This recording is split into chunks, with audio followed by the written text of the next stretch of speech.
scaring the American people is exactly what President Obama is doing. In that bizarre speech that he gave last night, it reminded me of when he insisted that TARP had to be passed. You know, it was life or death at that time also. We had to increase spending in the federal government or people would be starving on the streets. And, I mean, look at what TARP resulted in.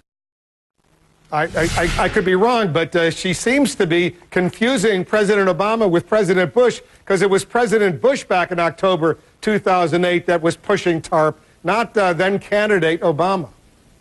There is not only in her minds and the majority of Americans' minds a conflation of that first Bush TARP, which was $350 billion, which is chump change in Obama world. Obama added on to that. He added his own economic rescue plan of $700,000 and the GM bailout and the clunkers and the housing and all of that adds up to an unsustainable deficit, an unsustainable debt, and no jobs. So she did conflate it, and people just love when Sarah gets one syllable that is incorrect. But the expansion of government is laid squarely at the feet of President Obama. And Roland's right. People out there, their hair is on fire. They don't like Republicans. They don't like Democrats, but they don't want more spending. They want less spending. They don't care how these guys come together and do it. They want to stop profligate spending in Washington. Let me correct something, Wolf. First of all, when you talk about what President Obama did with GM, I'm sure the people with supply chain, the people who have those jobs in Ohio and Pennsylvania and Michigan,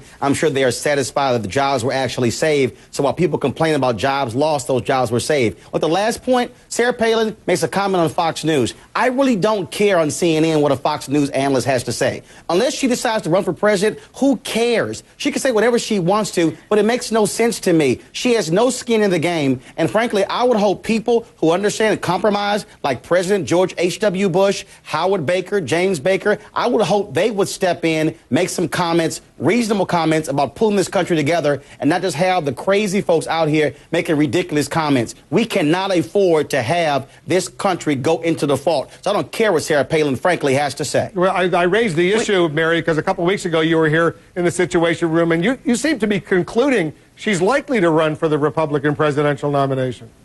I thought, and I still think, that while she hasn't 100% made up her mind, she's sending more signals. But the country cannot afford this silliness. Roland's correct again, but it cannot afford, and it sent the signal, and Sarah is the essence of her message has been, will be, she'll have an impact whether or not she has skin in the game.